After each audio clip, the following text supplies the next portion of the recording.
ప్రధానమంత్రి మోడీ గారు SCO Shanghai cooperation organisation summit attend అవ్వడానికి చైనాకు వెళ్ళినప్పుడు ఆయన్ని చంపడానికి ఏదైనా కుట్ర జరిగిందా? ఎందుకంటే చైనాలో ఈ సమ్మిట్ జరుగుతున్న అదే సమయంలో అమెరికాకు చెందిన ఒక సీక్రెట్ ఏజెంట్ని ఎవరో గుర్తు తెలియని వ్యక్తులు బంగ్లాదేశ్ హోటల్లో చంపేశారు. అలాగే మీరు ఈ సమ్మిట్లో కొన్ని అన్యూజువల్ విషయాల్ని గమనించి ఉంటారు.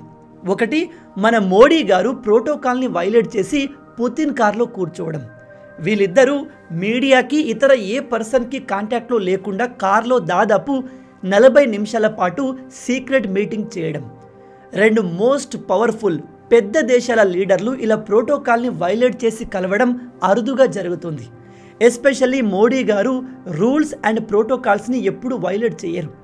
అలాంటిది ఈయన పుతిన్ కార్లోకి ఎక్కి ఎందుకు కూర్చున్నారు? అండ్ ఇక్కడ అనుమానం కలిగించే ఇంకో విషయం ఏమిటంటే మోడీ గారు ఇండియాకు వచ్చిన వెంటనే ఒక ఈవెంట్ని అటెండ్ అయ్యారు. అయితే అక్కడ ఆడియన్స్ చప్పట్లు కొడుతుంటే మోడీ గారు ఒక మాట చెప్పారు. మీరంతా చప్పట్లు కొడుతుంది నేను చైనాకు వెళ్ళినందుక లేదా తిరిగి సేఫ్గా వచ్చినందుక అని.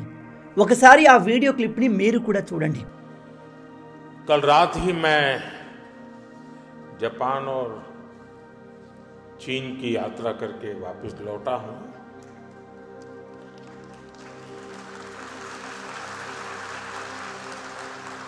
आप गया था इसकी ताली बजा रहे हो कि आया हूं इसकी ताली बजा रहे हो? అసలు నిజంగా మోడీ గారిని చైనాలో అంతం చేయాలి అనే కుట్ర ఏమైనా జరిగిందా లేదా అనే విషయాన్ని డీటెయిల్గా డిస్కస్ చేద్దాం. ఫస్ట్ ఆఫ్ ఆల్ మనం ఈ వీడియోలో డిస్కస్ చేసేవన్నీ థియరీలు. ఎస్సీఓ మీటింగ్ జరుగుతున్నప్పుడు దాని చుట్టూ జరిగిన కొన్ని ఇన్సిడెంట్లను కనెక్ట్ చేస్తే మనకు ఇలా జరిగి ఉండొచ్చు అనే ఆలోచన కలుగుతుంది. అదే ఇప్పుడు మన ఇండియాలో వైరల్ అవుతుంది. ఫస్ట్ ఆఫ్ ఆల్ మనం స్టెప్ బై స్టెప్ టైం లైన్ని గమనిద్దాం. ప్రధానమంత్రి మోడీ గారు చైనాలో జరుగుతున్న ఎస్సీఓ సమ్మిట్ని అటెండ్ అవ్వడానికి ఇండియా నుంచి బయలుదేరారు. మోడీ గారు ముందు జపాన్కి వెళ్తారు, ఆ తర్వాత చైనాను విజిట్ చేస్తారు. డేట్ల విషయానికి వస్తే ఆగస్టు 29 నుంచి సెప్టెంబర్ 1 వరకు మోడీ గారి ఈ యాత్ర సాగుతుంది. మీరు ఇక్కడ చైనాకు చెందిన ఒక అఫీషియల్ ట్వీట్ని చూడవచ్చు. మోడీ గారు ఆగస్టు 31 రోజున చైనాలోని టియాన్జిన్ చేరుకున్నారు. సెప్టెంబర్ 1 వరకు ఇక్కడే ఉంటారు. మోడీ గారు చైనాలో ల్యాండ్ అయిన వెంటనే అతనికి గ్రాండ్ వెల్కమ్ చైనా ప్రభుత్వం నుంచి లభించింది. రెడ్ కార్పెట్ కూడా వేశారు. ఎస్సీఓ సమ్మిట్ జరిగిన రోజు ఇదిగో ఈ విజువల్స్ వరల్డ్ వైడ్గా వైరల్ అయ్యాయి. ఇక్కడ మోడీ గారు పుతిన్ చెయ్యి పట్టుకొని అతన్ని షీ జిన్పింగ్ దగ్గరికి తీసుకెళ్తున్నారు. అండ్ వాళ్ళు ఎంతో సరదాగా నవ్వుతూ ఒకరినొకరు మాట్లాడుకున్నారు.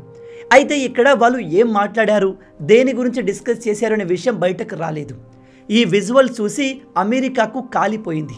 ఎస్పెషల్లీ ఈ ఫొటోస్ బయటకు వచ్చిన తర్వాత అడ్డగోలు ట్వీట్లు పెట్టి ట్రంప్ తన ఫ్రస్ట్రేషన్ని వెళ్ళగక్కున్నాడు.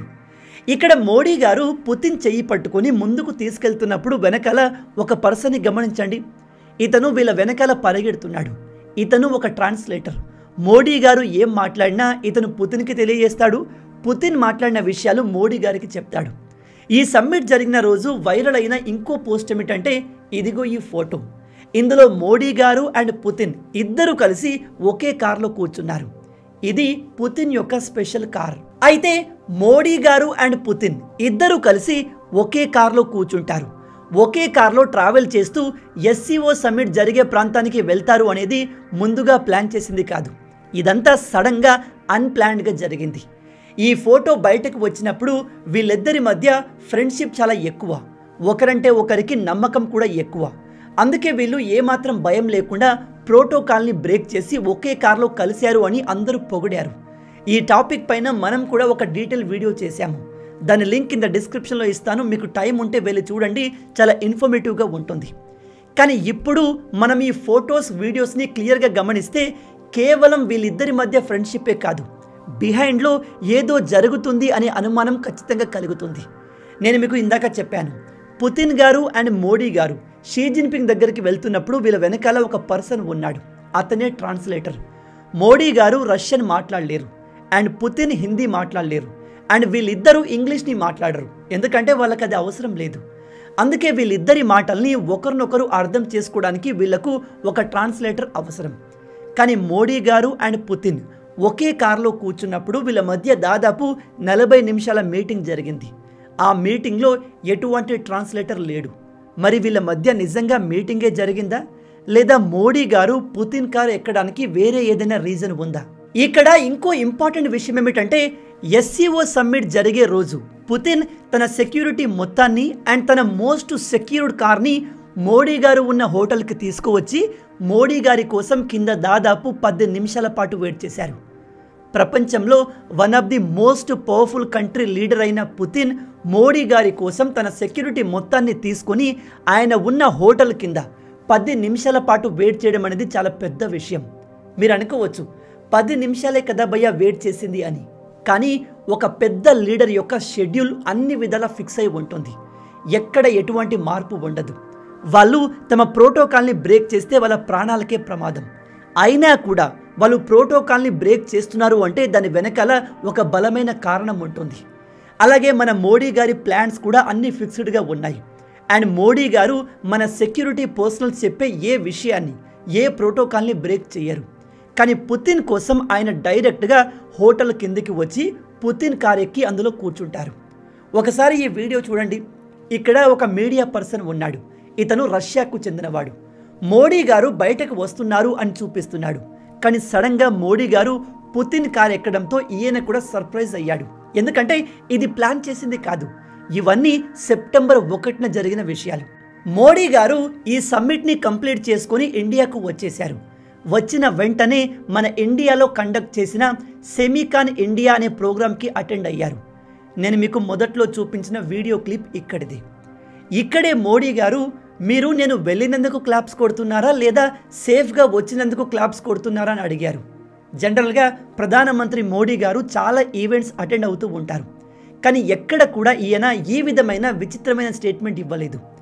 అలాగే మీరు ఇక్కడ మోడీ గారి ఫేషియల్ ఎక్స్ప్రెషన్ చూస్తే కాస్త అనీజీగా, డిఫరెంట్గా ఉంది.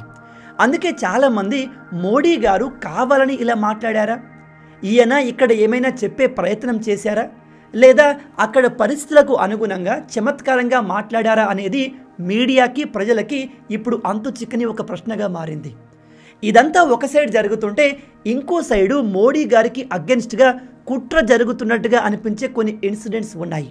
బంగ్లాదేశ్ రాజధాని ఢాకాలో వెస్టిన్ హోటల్లో అమెరికా సీక్రెట్ ఏజెన్సీకి చెందిన ఒక ఆఫీసర్ చనిపోయాడు. లేదు, చంపబడ్డాడు. ఇక్కడ కనిపిస్తున్న ఈ ఫోటోను చూసారా? ఇతనే అమెరికా సీక్రెట్ ఆఫీసర్. పేరు జాక్సన్. వయసు 50 సంవత్సరాలు. ఇతను సెప్టెంబర్ 27న ఆ హోటల్లో చెక్ ఇన్ అయ్యాడు. వీడికి ప్రధానమంత్రి మోడీ గారి జపాన్ ట్రిప్కి సంబంధం ఏమిటంటే, వీడిని చంపడానికి ఎవరో వీడు తాగే డ్రింక్లో పొలోనియం అనే కెమికల్ని కలిపారు. అది తాగి వీడు ఆ హోటల్ రూమ్లోనే చనిపోయాడు. ఇంకో విషయం ఏమిటంటే, వీడు చనిపోయాడు అనే విషయాన్ని అమెరికా ఎక్కడ కూడా రివీల్ చేయనీయలేదు. అండ్ వీడి బాడీని, వీడి వస్తువుల్ని ఆ హోటల్ నుంచి తీసుకెళ్లేందుకు బంగ్లాదేశ్ ప్రభుత్వానికి, పోలీసులకు అలో చేయలేదు. కేవలం అమెరికా ఎంబసీ వ్యక్తులు వచ్చి మాత్రమే దీన్ని తీసుకెళ్లారు. విషయం ఏమిటంటే, ఒక దేశం వ్యక్తి వేరే దేశంలో చనిపోతే ఆ చనిపోయిన దేశంలోని గవర్నమెంట్ అండర్లోనే ఆ కేసు వస్తుంది.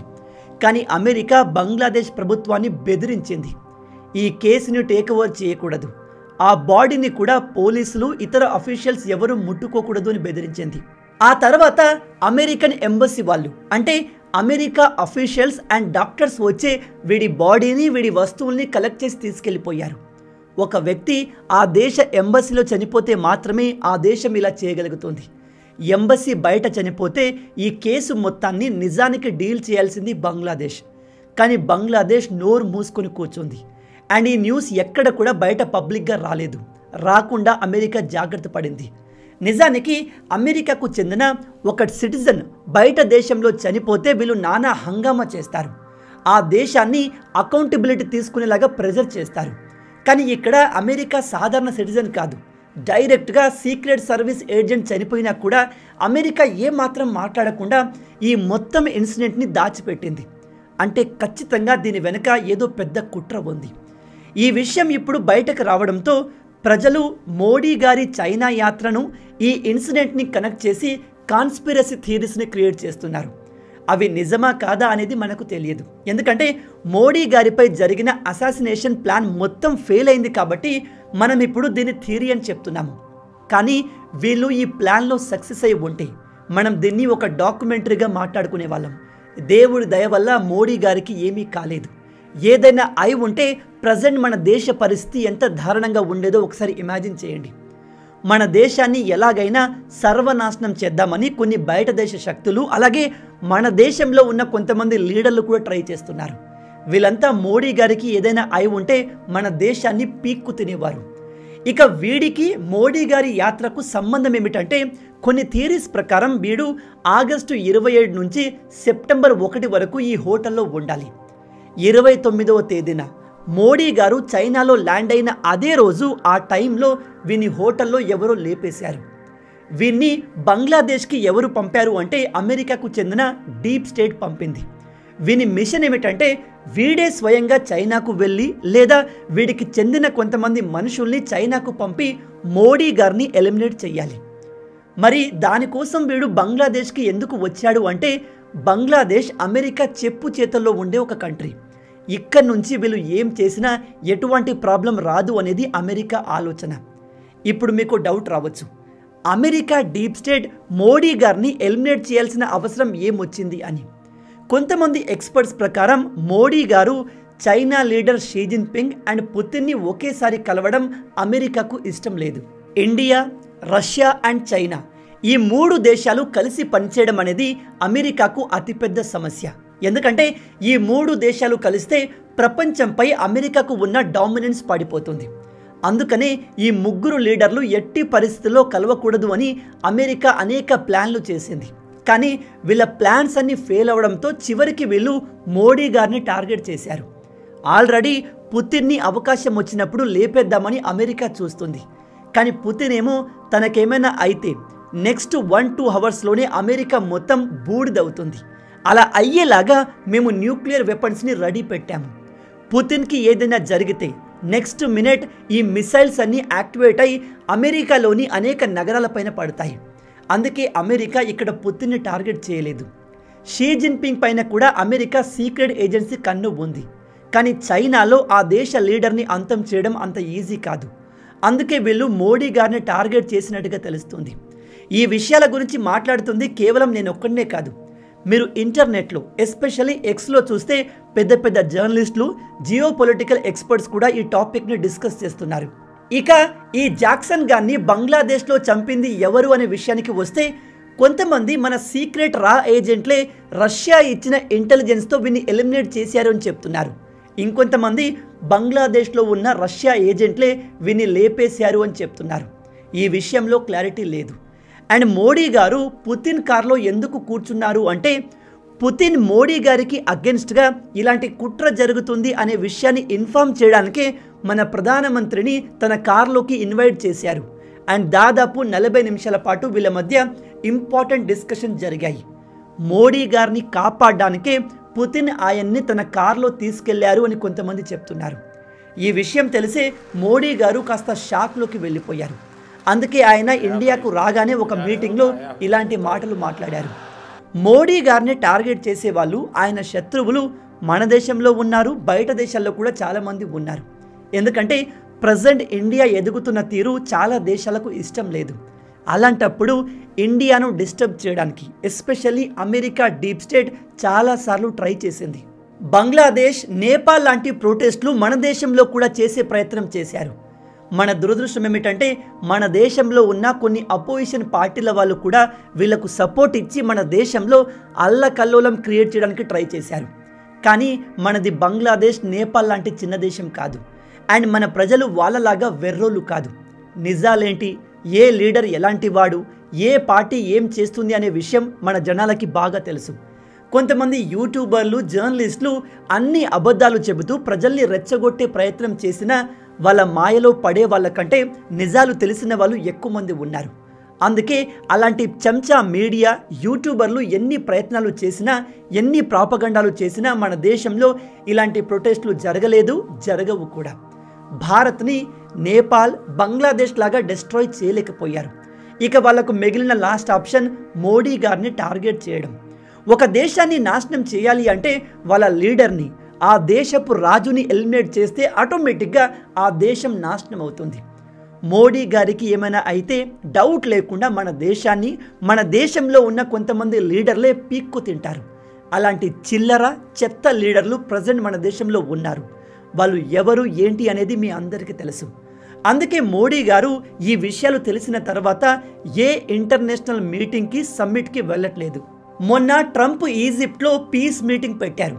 దానికి మోడీ గారికి ఇన్వైట్ చేశారు, కానీ మోడీ గారు వెళ్ళలేదు. సింగపూర్లో ఇంకో మీటింగ్ జరగనుంది, దానికి కూడా మోడీ గారు వెళ్ళట్లేదు. ఇలా ఏ మీటింగ్కి మోడీ గారు అటెండ్ అవ్వట్లేదు. దీనికి వేరే కారణాలు కూడా ఉండొచ్చు. ఒకటి, ట్రంప్కి మనకు పడట్లేదు. అలాంటప్పుడు ట్రంప్ని కలవడం మన ఇండియాకు మంచిది కాదు అనే ఉద్దేశంతో కూడా మోడీ గారు ఈ మీటింగ్లకు వెళ్లకుండా ఉండొచ్చు. కానీ ఇక్కడ మనం అసాసినేషన్ యాంగిల్ని కూడా కంప్లీట్గా ఎలిమినేట్ చేయలేము. అలాగే నిన్న పీయూష్ గోయల్ గారు ఒక ఇంటర్నేషనల్ మీటింగ్లో షాకింగ్ స్టేట్మెంట్ ఇచ్చారు. ఆయన చెప్పింది ఏమిటంటే, మేము ఏ దేశంతో హరీలో ఆగమాగం డీల్ చేయము, ఏ దేశం కూడా మమ్మల్ని గన్ పెట్టి బెదిరించి డీల్ చేయించలేదు అని చెప్పారు. అమెరికాతో మనకు డీల్ జరుగుతుంది అనే సందర్భంలో పీయూష్ గోయల్ గారు ఇలా గన్ పెట్టి మమ్మల్ని మీకు నచ్చిన డీల్ పైన సైన్ చేయమంటే కుదరదు అనే స్టేట్మెంట్ ఎందుకు ఇచ్చినట్టు? మోడీ గారిని టార్గెట్ చేయడం ఇలా మొదటిసారి కాదు. కొన్ని రోజుల క్రింద పంజాబ్లో మోడీ గారి కాన్వాయ్ మొత్తాన్ని ఒక ఫ్లైఓవర్ పైన ఆపేశారు. మన దేశంలో ప్రధాన మంత్రుల్ని ఇలా టార్గెట్ చేయడం మొదటిసారి కాదు. లాల్ బహదూర్ శాస్త్రి గారి మరణం కూడా ఇలాగే అనుమానాస్పదంగా జరిగింది. అండ్ ఇందిరాగాంధీ గారిని కూడా ప్లాన్ చేసి అంతం చేశారు. మళ్ళీ చెప్తున్నాను, ఇవన్నీ కన్ఫర్మ్ అయిన విషయాలు కాదు. మోడీ గారు సేఫ్గా ఇండియాకు వచ్చేశారు కాబట్టి ఇప్పుడు వీటిని మనం ప్రూవ్ చేయలేము. అందుకే వీటిని థియరీస్ అంటున్నారు. ఒకవేళ ఇక్కడ డీప్ స్టేట్ సక్సెస్ అయి ఉంటే దీన్ని మనం డాక్యుమెంటరీగా చెప్పుకునే వాళ్ళం. ఇక్కడ నేను మీకు ఇంకో విషయం చెప్పాలి. BBC ఈ న్యూస్ ఛానల్ మీ అందరికీ తెలిసే ఉంటుంది. వీళ్ళు మన ఇండియాకు అగేన్స్ట్గా ప్రతిసారి ఆర్టికల్ని పబ్లిష్ చేస్తారు. అలాంటి ఒక ఆర్టికలే ఇది. ఇందులో వీళ్ళు చెప్తున్నారు, అన్ని దేశాల్లో జంజీ ప్రొటెస్టులు చేస్తున్నారు, కానీ ఇండియాలో ఎందుకు చేయట్లేదు అని. ఈ ఆర్టికల్లో తప్పేముంది బ్రదర్ అని మీకు అనిపించవచ్చు. కానీ ఇలాంటి ఆర్టికల్ ఇండియాలో యూత్ రోడ్లపైన ఎందుకు రావట్లేదు అని చెబుతూ యూత్ని రెచ్చగొట్టడం అవసరమా? ఇది ఇండైరెక్ట్గా ప్రజల్ని, యువతను రెచ్చగొట్టినట్టు కాదా? ఇండియాను నాశనం చేయాలి అని చూసే ఇలాంటి విదేశీ మీడియాలు మన దేశంలో ఇంకా చాలా ఉన్నాయి. చివరగా మీ అందరికీ నేను చెప్పేది ఏమిటంటే, మన భారత్కి, మన ప్రధానమంత్రి మోడీ గారికి అగెన్స్ట్గా పనిచేసే వాళ్ళు బయట చాలామంది ఉన్నారు. అండ్ మన ఎదుగుదల ఇష్టపడని చాలా దేశాలు ఉన్నాయి. ఇంకో దురదృష్టం ఏమిటంటే, మన దేశంలోనే మన అభివృద్ధిని ఇష్టపడని వాళ్ళు చాలామంది ఉన్నారు. వాళ్ళలో యూట్యూబర్స్ అండ్ జర్నలిస్టులు కూడా ఉన్నారు. అలాంటి వాళ్ళ మాటల్లో మాయలో పడకండి, వాళ్ళ ప్రాపగండాకి బలవకండి. మొత్తంగా ఇవే ఈ వీడియోకి సంబంధించిన పూర్తి విషయాలు. ఈ హోల్ ఇన్సిడెంట్ గురించి మీరేమనుకుంటున్నారు?